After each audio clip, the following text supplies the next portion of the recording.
सा प्रिजन, एक ऐसी जेल जो सालों से बंद पड़ी है और जिसे लोग दुनिया की सबसे हॉन्टेड जगहों में से एक मानते हैं। जेल के अंदर घुसते ही उन्हें समझ आ गया कि लोग इस जगह को इतना डरावना क्यों कहते हैं।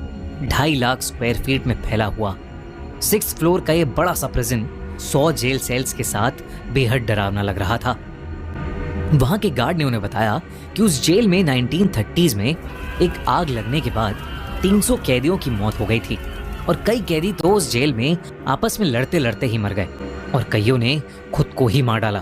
कहते हैं कि उनमें से कई कैदियों की आत्माएं आज भी उस जेल में भटकती हैं। बल्कि उस गार्ड ने बताया कि उसने खुद कई बार जेल में अदृश्य शक्तियों को महसूस किया है। बल्कि एक जेल जहां कैदियों को अकेले रखा जाता था, वहां तो उसके एक साथी गार्ड की भी जान चली गई थी। उन्होंने उन सबको चेतावनी दी कि कोई भी एक दूसरे से अलग ना हो और कोई किसी तरह का उल्टा सीधा मजाक ना करे। और उसने कहा कि उस जेल के अंदर एक हॉस्पिटल और चर्च भी है जहां उन्हें भूल कर भी नहीं जाना चाहिए।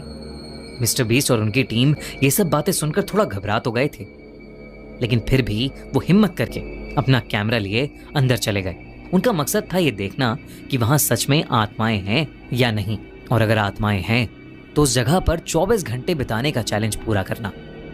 जब उन्होंने अंदर जाकर अपने पैरानॉर्मल डिवाइसेस ऑन किए तो एकदम से बीप की आवाज आई और उनके ईएमएफ मीटर पर लाइट्स ब्लिंक करने लगी, जिसका मतलब था कि स्पिरिट्स उनके आसपास थीं। सब थोड़ा सा डर गए।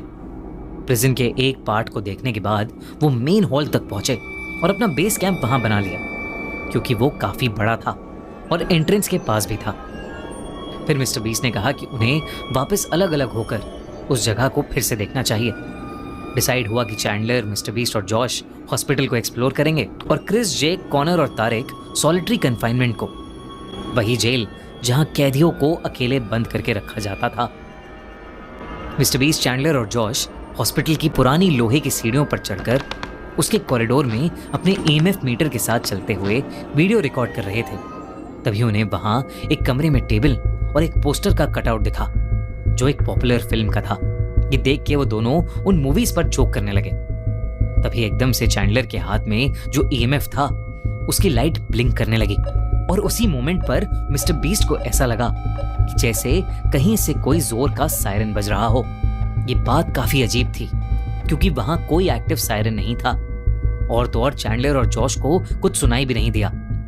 जब मिस्टर बीस्ट ने उनके ईएमएफ को उस सायरन की तरफ पॉइंट किया तो वो और ज्यादा तेजी से जलबुझ होने लगा। वो लोग उस सायरन की सोर्स की तरफ जाने लगे। ईएमएफ मीटर और तेजी से ब्लिंक करने लगा था और एकदम से एक खुले कमरे के पास आकर ईएमएफ मीटर बिना रुके फ्लिकर करने लगा।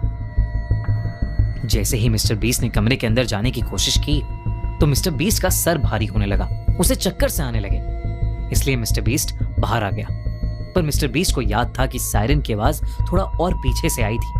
वो उसकी तरफ बढ़ने लगा। उन तीनों को रियलाइज हुआ कि वो इतनी देर घूमने के बाद एक सर्कल में ही घूम रहे हैं, जो कि बहुत अनयूजुअल था क्योंकि उन्हें याद था कि वो बार बार एक दूसरा रास्ता ले रहे हैं। वहीं तारिक, क्रिस, जेक और कॉनर सॉलिटरी कन्फाइनमेंट ब्लॉक के अंदर थे। ये वो जगह थी जहां कैदियों को बिना पानी और खाने के अकेले तड़पता हुआ छोड़ दिया जाता था।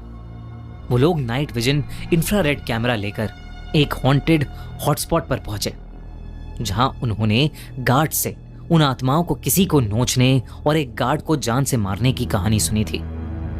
एकदम से क्रिस का सर भारी होने लगा और उसे सांस लेने में तकलीफ होने लगी। जेक, जो उस कमरे की डरावनी चीजों को देख रहा था, अचानक से जोरों से चिल्लाने लगा। जेक को वहां एक अजीब सा काला साया दिख रहा था जो उसकी तरफ ही आ रहा था। जब बाकी दोनों जेक की चीखें सुनकर उसकी तरफ मुड़े तो उन्हें भी वो साया अपने पास आता हुआ नजर आया, लेकिन फिर अचानक ही वो हवा में कहीं गायब हो गया। उन लोगों ने आपस में जब उस साये के बारे